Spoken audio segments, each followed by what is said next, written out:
nikome kabisa. Na mimi nasema hivyo kwa sababu wewe umetuita mwenyewe. Sisi hatutaka hapa kuja hapa kujibizana na wewe. Lakini wewe ukienda kwa radio station Amina Mnyazi, Gideon Maitha Mong'ara, heshima na viongozi wenzako. Hauna heshima.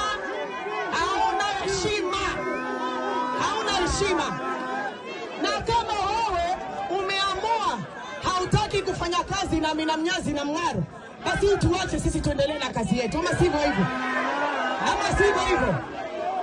Mimi nataka niseme hivi. Katika siasa,